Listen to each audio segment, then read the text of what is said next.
Hello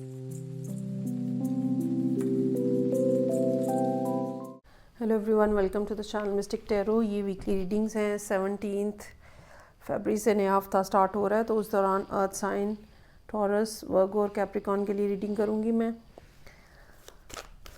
7 card spread होता है weekly readings में। हफ्ते के हर दिन के लिए कार्ड होता है। ये तमाम रीडिंग्स जो हैं ये जनरल होती हैं। आप मुझे डायरेक्टली कांटेक्ट कर सकते हैं पर्सनल रीडिंग अगर आपको बुक करानी हो तो।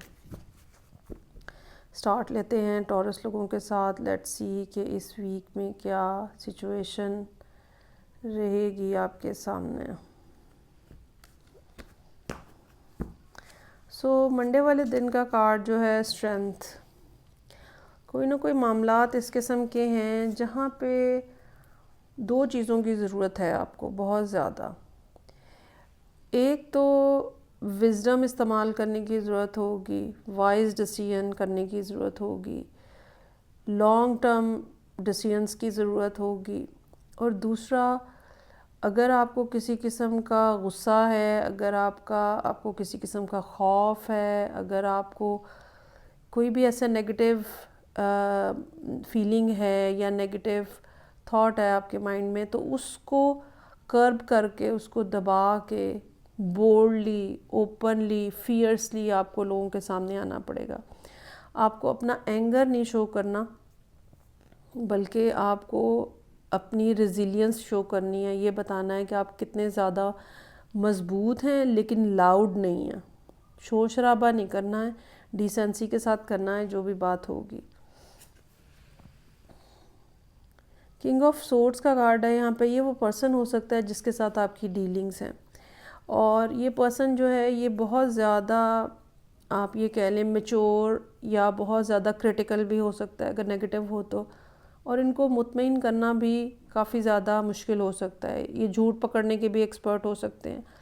ये भी हो सकता है कि ट्यूसडे का दिन ऐसा हो जहाँ पे आपको किसी लॉयर से रब्ता करना पड़े, किसी ऐसी पर्सन से जिसका ताल्लुक़ जो है वो इस किस्म के किसी काम से होता है। पुलिस भी हो सकती है। तो ये बड़ा क्रिटिकली ऑब्ज़र्व करने वालों में से होते हैं, तो एहतियात के साथ। ये झूठ अगर आप बोलें तो ये फ़ौरन पकड़ लेते हैं। तो ऐसे किसी पर्सन के साथ आपकी डीलिंग्स होने का चांस है। 4 ऑफ वॉन्ड्स का कार्ड है।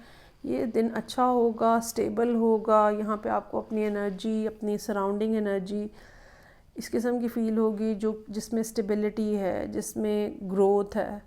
आपको महसूस होगा कि चीज़ें पॉजिटिवली आहिस्ता आहिस्ता आगे बढ़ रही हैं। ओवरऑल आपका इन्वायरमेंट जो है वो क्या है, क्या वहाँ पे कंफर्ट है, रिलैक्सेशन है, क्योंकि यही आपकी प्रायोरिटी है। अपने और अपने प्यारों को बेहतर इन्वायरमेंट देना, प्रोटेक्टेड इन्वायरमेंट देना, this is what you want. आप उन लोगों में से भी हो सकते हैं अगर कोई मैच्योर एज के हैं जहाँ पे जिनके ऊपर कुछ ना कुछ छोटे लोगों की रिस्पॉन्सिबिलिटी है, whether they are their your own kids, या कोई सिबलिंग्स हैं या कोई भांजा भतीजा, इस टाइप का। तो आप उनके बारे में भी काफ़ी ज़्यादा ओवर प्रोटेक्टेड यहाँ पे नज़र आ रहे हैं। जो भी बात होगी, जो भी मामलात होंगे, बेहतर ये रहेगा कि आप उस पर ख़ुद सोचें रादर दैन लोगों से डिस्कस करने के। अपने अंदर जो है वो सवालों के जवाब ढूंढना आपके लिए बेनिफिशियल रहेगा। ये फ्राइडे का दिन है। कोई ना कोई ऐसी बात है जो कि आपको ट्रिगर कर रही है, और उसको रिज़ॉल्व करने के लिए ज़रूरी यही है कि आप सिर्फ जनरल इंफॉर्मेशन इकट्ठी करें और डिसीजन मेकिंग जो है वो अपने हाथ में रखें। फर्दर इंफॉर्मेशन जो है वो आपको मिल रही है, और ये सैटरडे का दिन है। अगर सैटरडे वाले दिन कोई पर्सन आपसे मिलने आता है तो आपको इनके हवाले से भी मोहतात रवैया अख्तियार करना पड़ेगा। हो सकता है ये थोड़ा ज़रा इरिटेटिंग किस्म का इनका रवैया हो आपसे, और आपको ये ट्रिगर करने की कोशिश करें। संडे का दिन इस लिहाज से अच्छा है, दोस्तों के साथ, मिलने जुलने वालों के साथ, ऐसे लोग जिनके साथ हमारी कंपनी होती है, ऐसे लोग जो हमारी जैसी बात करते हैं, ऐसे लोग जिनका माइंडसेट हमारे साथ मिलता है। इस तरह के कुछ लोगों के साथ आप मिलते हुए नज़र आ रहे हैं, जो कि ये भी हो सकता है कि आप किसी से मशवरा करने जा रहे हो, ऐसे किसी पर्सन के साथ मशवरा करने जा रहे हो और कोई ना कोई एडवाइस लेने जा रहे हो, और ताकि आपका जो भी इशू है उसके हवाले से ये कोई ना कोई आपको सजेशन दे सके। चलें जी, आगे बढ़ते हैं और नेक्स्ट साइन है मेरे पास वर्गो का। लेट्स सी कि क्या सिचुएशन है। 7 कार्ड स्प्रेड है। 17 फरवरी से हफ्ता स्टार्ट हो रहा है। वीडियो को लाइक करना, चैनल को सब्सक्राइब करना मत भूलिएगा।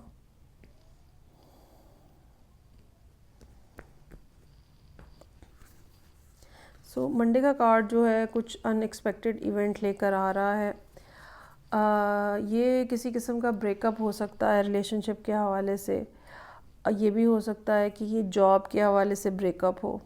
कोई ऐसी बात जो बहरहाल बहुत अनएक्सपेक्टेड है और कहीं ना कहीं इसमें कोई लीगल एस्पेक्ट भी हो सकता है कि मौजूद हो। अगर लीगल एस्पेक्ट नहीं है तो ये बात बहरहाल है कि ये चीज़ जो है या ये एनर्जी जो है टावर की, ये यूनिवर्स की तरफ से इम्पोज्ड होती है।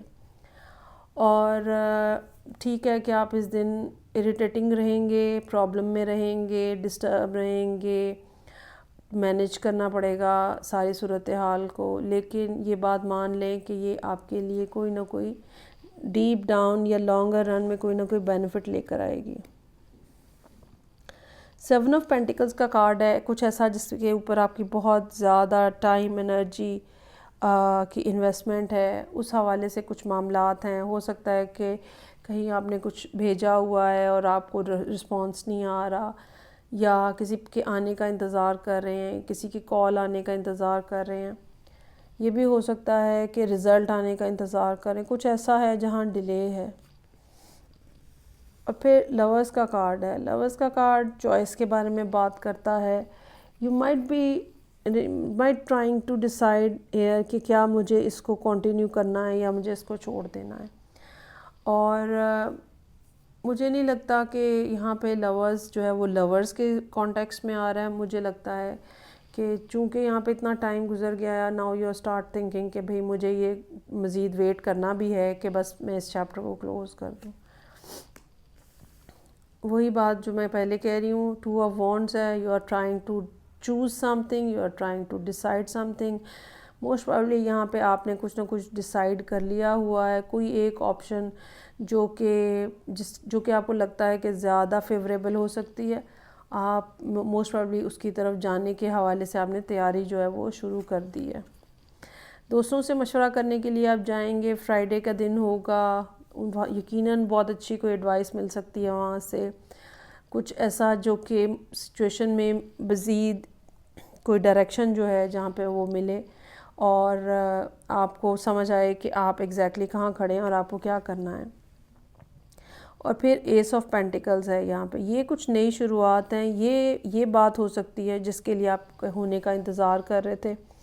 ये वो भी चीज़ हो सकती है जो कि आपने यहाँ पे चूज़ की है और अब आपको एस ऑफ पेंटिकल्स की शक्ल में यूनिवर्स की तरफ से ऑफ़र आ रही है। ये एस ऑफ पेंटिकल्स टावर के साथ भी रिलेटेड हो सकता है कि यूनिवर्स ने आपकी तरफ टावर की एनर्जी भेजी है और चीज़ें क्लियर हुई हैं। Now there is something brand new, कोई ऐसी अपॉर्चुनिटी जो कि पहले नहीं थी, वो बहरहाल आपके सामने पेश की जा रही है। आप शायद यकीन नहीं कर पा रहे, too good to be true है। 7 of wands, you are resisting everyone, you are resisting everything. मैं लेकिन ये बात ये ज़रूर कहूँगी कि जो भी आपके सामने बात आए सैटरडे वाले दिन, आपको उसको ज़रूर सीरियसली कंसिडर करना चाहिए और ये नहीं सोचना चाहिए कि इसकी नेगेटिव ड्रॉबैक्स हैं, फ़ायदा कम है, ये है वो। इस तरह की नेगेटिव बातें सोचने की बजाय ये जानिएगा कि ये चीज़ जो अभी बहुत शायद छोटी लग रही हो, इवेंचुअली ये बहुत ज़्यादा ग्रो हो सकती है। ये थी रीडिंग जो कि वर्गो लोगों के लिए थी। अभी देखते हैं कैप्रिकॉर्न।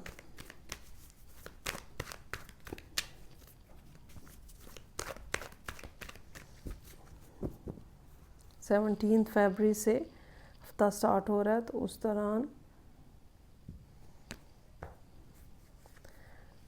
वीक का स्टार्ट हो रहा है 9 ऑफ वॉन्ड्स के साथ। सर्टन टाइप की स्टबननेस है, सर्टन टाइप की रेजिस्टेंस है जो आप कर रहे हैं। आपकी मर्ज़ी के मुताबिक जब तक सूरत हाल नहीं बनेगी, आप या तो आगे कदम नहीं बढ़ाएंगे या फिर पीछे नहीं हटेंगे। जो भी आपने डिसाइड किया हुआ है, ठीक है, you will stick to that. इस हवाले से बेहतर ये होगा कि आप अगर तो आप में ये एबिलिटी है दैट यू कैन फोरसी, तो फिर तो ठीक है, अगर तो ये आपकी एनर्जी है। Otherwise you should go and meet someone like queen of swords. ये पर्सन जो है ये आपकी सिचुएशन सुन के आपको एक बेहतर मशवरा दे सकता है, और इसके लिए ट्यूसडे का दिन बहुत अच्छा रहेगा। मामलात जो हैं वो आपके सामने बेहतर अंदाज में प्रेजेंट हो रहे हैं वेंसडे वाले दिन, या ये कह लें कि ट्यूसडे की एनर्जी ने सिचुएशन को क्लियर किया है। Now you are able to see way in which direction you are moving, और जो आपने स्टेप लिए हैं उनका क्या नतीजा निकल रहा है। वाओ, सन का कार्ड है, सिचुएशन एकदम से क्लियर हुई है। जो चीज़ें आप एक्सपेक्ट कर रहे थे वेंसडे वाले दिन, वो मज़ीद एक्सपैंड हो के मज़ीद एलेबोरेटेड अंदाज में थर्सडे को आपके सामने आ गई हैं, और सब चीज़ें जो हैं वो खुल गई हैं, हर तरह की बात खुल गई है, और you are looking very happy over here. 6 of pentacles का कार्ड है। अगर पैसों के हवाले से कोई मसला होगा तो फ्राइडे का दिन अच्छा है। You can ask from anyone, आपको यकीनन हेल्प मिलेगी। ये हेल्प यूनिवर्स की तरफ से भी हो सकती है कि कोई अपॉर्चुनिटी इस किस्म की आपके सामने आए। और फिर मून का कार्ड है। अपने आप को ना इमोशनल मत होने दीजिएगा, खामखा के इमोशंस में, फियर में, एंजाइटी में, अनसर्टनिटी में मत डूबने दीजिएगा। ये बहुत ज़्यादा ज़रूरी है। आपने जो चीज़ डिसाइड की है, जिस डायरेक्शन में डिसाइड की है, you just simply move in that direction, और मामलात जो हैं वो आपके सामने खुद ही क्लियर होते चले जाएंगे। अगर इस स्टेज के ऊपर आपको लग रहा है कि चीज़ें ठीक नहीं हैं या चीज़ें क्लियर नहीं हैं, जैसे जैसे आप आगे बढ़ेंगे मामलात आपके खुद ही सेटल होना शुरू हो जाएंगे। और फिर फूल का कार्ड है। यहाँ पे आप यकीनन कोई ना कोई रिस्क लेने को तैयार नज़र आ रहे हैं, और काफ़ी एक वेल थॉट किस्म का रिस्क हो सकता है। ऐसा नहीं है कि आप सब कुछ सारी कश्तियाँ जला के छलांग लगा देंगे, इट्स नॉट लाइक दैट। एक वेल कैलकुलेटेड रिस्क जो है वो नज़र आ रहा है यहाँ पे, और आप यकीनन जो भी काम करने जा रहे हैं वो है जिसके बारे में इंफॉर्मेशन आपने पहले से इकट्ठी की हुई है। सो ये थी रीडिंग जो कि कैप्रिकॉर्न लोगों के लिए थी। फीडबैक का मुझे इंतज़ार रहेगा। मैं आपसे नेक्स्ट रीडिंग से फिर मिलूँगी। अपना ख्याल रखिएगा। खुदा हाफिज़।